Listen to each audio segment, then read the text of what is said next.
estás, Maxi? Muy bien. Qué lindo es volver a hacer esto después de la pandemia. Se los pregunto a todos, pero la verdad que es muy gratificante tenerlos y poder charlar nuevamente cara a cara. La verdad que sí, la verdad que sí. Es necesaria la presencia. Es necesaria. Ustedes tuvieron mucho trabajo en el marco de la pandemia y fue presencial. Fueron una de las primeras legislaturas que pusieron manos a la obra, ¿no? Sí, la legislatura de la ciudad tuvo un corte inicial a partir de ese 20 de marzo de 2020, en el cual se decretó el aislamiento social preventivo y obligatorio de 3 semanas. Y después, a partir de ahí, se empezó a sesionar. Una de las primeras leyes fue la Ley de Emergencia Económica y Emergencia Sanitaria. Y tuvimos sesiones fuera del recinto, en el Salón Dorado, el que conoce la legislatura, claro, que es un salón bien grande, con lo cual se pudieron cumplir con todos los protocolos. Y sí, no paramos en toda la pandemia. La verdad que la legislatura de la ciudad fue un ejemplo de institucionalidad durante la pandemia y no hubo, más allá de esas 3 semanas iniciales, no hubo corte. Cuando vos miras para atrás, esto te lo pregunto como ser humano, ¿qué miras retrospectivamente de la pandemia? ¿Qué es lo primero que se te viene a la cabeza? Angustia. La verdad que fue un proceso muy angustiante para toda la sociedad y esos 2 años, uno a veces cuando lo mira en retrospectiva es como haber estado en una película, como increíble lo que pasó. Y esos 2 años como que pasaron en bloque también, ¿no? Es difícil como identificar qué pasó en el 2020 y qué en el 2021, como 2 años juntos que uno lo siente como como que hubiese estado dentro de una cuestión surrealista. Y la verdad que la angustia, esto que hablábamos al principio, de no poder abrazarse, de no poder verse, terrible. La falta de presencialidad y del contacto humano fue muy, muy duro. Y creo que para los argentinos es muy difícil, porque nosotros somos muy amigueros, somos muy familiares, somos muy de salir, somos muy de esto. Sí, de abrazarse, tocarse, besarse. No sé si tal vez a otras sociedades le ha pasado, qué sé yo, a la alemana tal vez no le pasó lo claro, mismo, pero a nosotros realmente nos perjudicó mucho desde el punto de vista emocional también. Sí, bueno, teniendo en cuenta, por ejemplo, Italia, que somos países muy parecidos, también, ¿no? La cosa de los besos, de los abrazos, y como decís por ahí en otras sociedades anglosajonas que no son tan de este contacto físico, igual creo que obviamente afectó a todo el mundo, porque esto estar encerrado en tu casa, no poder continuar con tu vida y tu rutina habitual, obviamente afectó el tema de la salud mental, obviamente detonó, porque los seres humanos somos seres sociales. Totalmente. Bueno, y algo que se detonó en la pandemia fue la economía. Eso está más que claro. Pero ya hace un tiempo a esta parte vemos muchas personas con situación de calle. Sí. Es impresionante. También pasaba durante el gobierno de Mauricio Macri, hay que decirlo. Y bueno, vos has presentado un proyecto ya hace tiempo del régimen integral para personas en situación de calle. Me gustaría que me cuentes al respecto primero del proyecto y qué posibilidades hay de que ese proyecto, que parece ser tan interesante y tan bueno, pueda salir. Sí, mira, como vos bien decías, ¿no? La problemática de personas en situación de calle es una problemática de las grandes ciudades, y en nuestro país a partir de la crisis del 2001 es donde más se empezó a ver. La realidad es que como vos decías, esto atraviesa varios gobiernos, y en la pandemia lo que pasó fue, bueno, hay una imagen muy impactante en la cual hay una foto de la publicidad del gobierno que dice quédate en tu casa y otras personas durmiendo en la calle. Exacto. Entonces, me parece que en la pandemia se puso de manifiesto esta cuestión que muchas veces estuvo invisibilizada, de que hay personas que no tienen casa, que no tienen un techo, un colchón, un baño, un plato de comida, una mesa. Entonces, entre tantas cosas que impactó la pandemia, esta fue una. Entonces, a partir de ese momento, los famosos paradores, ¿no?, de personas en situación de calle, que antes funcionaban solamente de noche, para que las personas vayan a dormir, pero otros días se iban, empezaron a funcionar 24 horas. Entonces, a partir de ahí, con ese cambio en la funcionalización, en la funcionalidad también, ¿no?, porque empezaron a funcionar 24 horas por una cuestión de que necesitaban que las personas hicieran la cuarentena. Pero se empezaron a dar cuenta los operadores que obviamente una persona con un entorno de contención en el que un lugar que pueda estar ahí, digamos, todo el día, empezaron a generar esto de los vínculos humanos, etcétera, pueden cambiar su vida. Puede cambiar su vida, tal cual. Les das otras herramientas, les contás que hay otra vida, que hay otra posibilidad, ¿no? Exacto. Entonces el proyecto plantea, esta es una temática que yo trabajo desde hace mucho tiempo. Vos sabés que yo fui comunera de la Comuna 2 y ya era un tema que de mi interés y que había empezado a trabajar, y obviamente cuando asumí la legislatura fue uno de mis primeros proyectos que presenté en el 2020. en ese momento para crear este régimen integral de personas en situación de calle. En el 2021 presenté un proyecto para modificar la ley de personas en situación de calle, que yo ahora te voy a contar de qué se trata, y en este año unifiqué los dos en un proyecto.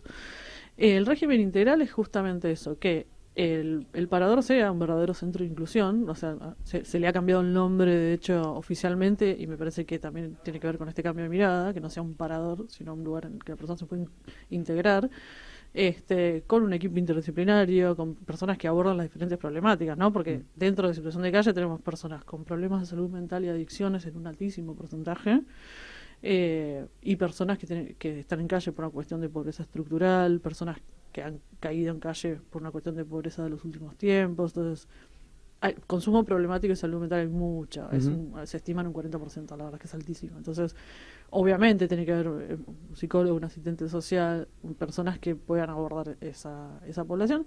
Y después lo que planteo en el proyecto es dos cuestiones que son clave, que es que se puedan abrir comisiones educativas para una terminalidad educativa de las personas en situación de calle, y de más de 35 años para arriba, la opción A, alfabetización. Muchas veces sabemos que personas de determinada edad que les da vergüenza terminar el colegio o digamos, obviamente es otro proceso. Entonces, de mínima, alfabetización, y obviamente, si desean terminar el colegio secundario, también está la posibilidad. Los proyectos necesitan consensos, Sí. y obviamente ustedes no tienen mayoría, ni desde la coalición cívica particularmente, pero tampoco desde el PRO en su conjunto o desde Vamos Juntos. ¿Cómo viene charlándose con el resto de los bloques políticos y con el Ejecutivo la salida de este proyecto?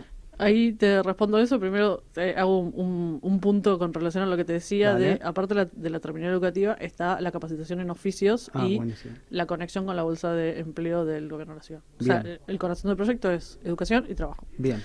Para responderte la pregunta, la verdad es que es un proyecto que está teniendo justamente en este año, después de este cambio de mirada. Y también se están refuncionalizando los centros de inclusión desde lo edilicio. El Félix Lora, por ejemplo, está en obra. Entonces, no solo desde cómo están funcionando, sino también desde mejorar las cuestiones edilicias de los lugares. Hubo un cambio de mirada durante la pandemia a partir en el Ejecutivo de la ciudad. Entonces, este proyecto de este año, la verdad es que está despertando interés y relevancia, así que en ese sentido, por supuesto, estoy en conversaciones con el Poder Ejecutivo porque es el que aplica la política pública, así que en ese sentido hay un interés y eso es muy importante. Ya es un avance. Es un avance. Y dentro de la legislatura es un tema muy sensible, como todos los temas sociales, y la verdad es que yo soy una persona de buscar amplios acuerdos. No solamente dentro del interbloque Juntos por el Cambio, sino que me parece que es un tema que el Frente de Todos también debería estar, porque esto es una problemática que nos interesa a muchos, más allá de los signos partidarios. Tu paso de comunera a legisladora de la ciudad, ¿cuál es tu experiencia y qué extrañas de ser comunera y qué te gustaría, digamos, no sé, decir, mira, me gustaría que esto fuera más rápido en la legislatura? Claro. Mira, la comuna fue mi primer cargo público. Yo soy contadora, vengo del sector privado, así que a los 33 años tuve mi primer cargo público, que fue la comuna. Me pareció una experiencia maravillosa. Me parece que para empezar a conocer la función pública es el lugar y es el camino. Hay muchas personas que, viste, que dentro de los egos que hay en la política quieren empezar de presidente de la nación, más o menos. Me parece que no es lo ideal. El sector público tiene su complejidad, hay que conocerlo, muchos lo subestiman, y me parece que esto es un poco lo que estamos viendo en los últimos tiempos con la incursión en la política de personajes como Javier Milei. Entonces, me gustó mucho pasar por la comuna, tiene mucha conexión con el ciudadano de a pie, y ese me parece el primer eslabón central. Y en la legislatura me costó, obviamente, esto que vos decís, que tardan mucho los acuerdos, los consensos, que para lograr algo es un proceso largo. Pero hoy, después de 2 años y medio, me siento cómoda. Creo que ya le encontré como la vuelta, como quien dice, y me parece que vale la pena ese proceso si al final del camino hay un buen resultado, como me pasó, por ejemplo, el año pasado con la legalización de venta ambulante de café. Para mí era un tema muy importante que le solucionaba la vida a un montón de trabajadores, y si bien me costó también como 6 meses haberlo sancionado a fin de año por unanimidad, para mí fue una gran satisfacción. ¿Tenés posibilidad de renovar el año que viene? ¿Te gustaría, no te gustaría? ¿Es algo que, bueno, verás el partido donde te necesita? Sí, la verdad es que aunque suene demagógico, la banca, uno dice es del partido, digo, como vos decís, donde me necesiten, ahí estaré. Está la posibilidad de renovar porque este es mi primer mandato. Yo creo que esto, me concentro en hacer una buena gestión en este mandato actual. Me parece que también es un error pensar en el próximo cargo cuando uno está ejerciendo un cargo porque te nubla un poco y te distrae de lo que estás haciendo ahora. Así que, como te digo, me siento más segura en la legislatura pasados estos 2 años y si el partido considera que tengo que seguir, me encantaría. Yo hace mucho que, digamos, a los integrantes de la coalición cívica le digo, ustedes tienen muy buenos nombres, soy uno de los periodistas que se lo dice, pero históricamente, y en la ciudad de Buenos Aires tienen buenos nombres. Sí.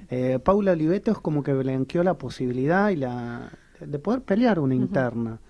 Más allá de que todavía creo que no está 100% definido, digamos eso, ir hacia ahí, pero sí hay una intención. ¿A vos te gustaría que la coalición cívica pueda pelear su propio espacio dentro de Juntos por el Cambio? Sí, me encantaría. Me encantaría y la verdad es que justamente creo que Paula como presidenta del Partido Ciudad y como figura dentro del partido sería una excelente candidata. Y sí, personalmente la verdad que me parecería muy bueno para el mismo espacio Juntos por el Cambio, que haya una competencia en las PASO de una propuesta de cada uno de los principales partidos que integran la alianza, el PRO, la coalición cívica y el radicalismo. Y sí, la verdad es que me gustaría mucho, me parece que nuestro partido, como decís, tiene muy buenos nombres. Totalmente, y sobre todo en la ciudad. Sí, sobre todo en la ciudad. Paula es un cuadro, la verdad, espectacular, la conoce mucho la gente, su candidatura número 3 el año pasado, la verdad es que tuvo mucha visibilidad, mucho peso, ese apoyo a María Eugenia Vidal, tanto de Tetaz como de ella, me parece que fueron clave en la elección, así que yo estaría encantada. Además, digamos, hay algo importante que tiene el partido en sí, que es cuando se habla de valores, cuando se habla de república, cuando se habla de institucionalidad. No todos los partidos dentro de la alianza se concentran en eso. Es como que a ustedes los miran dentro de la alianza de Juntos por el Cambio y dicen, ¿pero qué va a pensar la coalición cívica? Esto lo digo porque efectivamente lo sé, que muchos le preguntan a ustedes, ¿y ustedes cómo van a votar? Sí. Y es así, ¿no? Sí, la verdad que nuestro partido tiene una imagen obviamente ganada a lo largo de la lucha de años, de institucionalidad y de transparencia y de confianza. Entonces, en muchísimos proyectos, la voz nuestra hace la diferencia. Que nosotros apoyemos o no apoyemos un proyecto es importante y marca también la visión de muchos de nuestros compañeros del interbloque. ¿Te preocupa el crecimiento de los liberales dentro de la legislatura y dentro de la fuerza de la ciudad? No me preocupa su crecimiento, me preocupa el tinte agresivo y violento que tiene el espacio de la Libertad Avanza. La verdad es que la legislatura este año, con esta nueva conformación, está siendo súper agresiva. Las sesiones en general son de mucha agresión entre los diputados, cosa que antes en los 2 años anteriores no se veía. En los años anteriores, bueno, también estuvo la pandemia, pero tampoco antes yo he presenciado sesiones de la legislatura como público, digamos, y había por ahí más agresión del público a los diputados que entre ellos. Hoy hay mucha agresión entre los diputados y eso me parece preocupante porque es un mensaje a la sociedad de crispación en un momento en la que la sociedad hay que transmitirle tranquilidad y templanza, porque si estamos crispados los representantes, ¿qué le queda al ciudadano de a pie? Entonces, lo que me preocupa es la agresividad y la falta de diálogo, de debate, digamos. Si vos ves sus votaciones en la legislatura, por decirte, estatuto docente, votaron en contra sin expresión de motivos, nunca hacen propuestas en los proyectos, el último proyecto de distrito social, sí. Me parece que también es un desmerecimiento a la función legislativa, el ingreso de personajes que van a agredir y a subir sus 30 segundos en el Twitter. Y que es decir, lo ves más trabajo como show que como contenido sustancial para el debate político. Sí, es la política de show total y me parece que eso le hace muy mal a la sociedad. en eso tienen, digamos, algún punto de contacto con lo que dice el Frente de Todos, que te puede gustar o no, pero el debate político existe. En cambio, vos decís de los liberales, no vienen a sumar al debate político. Exacto. Dentro del Frente de Todos, como sabemos, están las dos vertientes como a nivel nacional, que está el peronismo tradicional y el kirchnerismo. Pero fuera de eso, hay muchas personas que individualmente aportan una mirada a un proyecto o a una temática que obviamente sirve, aporta, suma, y muchas veces es una iniciativa del Frente de Todos que uno dice, esto me parece bien, o digo, me parece muy negativo que solo porque venga del Frente Opositor, listo, yo no lo miro el proyecto, no me interesa y lo voy a votar en contra. Me parece que esa lógica le ha hecho mucho daño a la sociedad en este último tiempo y sí, digamos, yo puedo tener muchas diferencias, sobre todo de conducción, de forma de conducción política, con el kirchnerismo en particular. Parece que esa es una de las grandes diferencias que tenemos, este manejo de poder autoritario, ni que hablar de la corrupción, pero el debate político, al menos lo que es dentro de la legislatura, enriquece. No así de parte de, por ejemplo, este Frente Libertario. Lucía, gracias por venir a Radio Sónica. Siempre gracias. Tan amable con mi programa, conmigo y con la radio. Gracias. Lucía Romano es legisladora de la ciudad de Buenos Aires, representa el espacio de la coalición cívica y charló con nosotros en la mañana de la radio.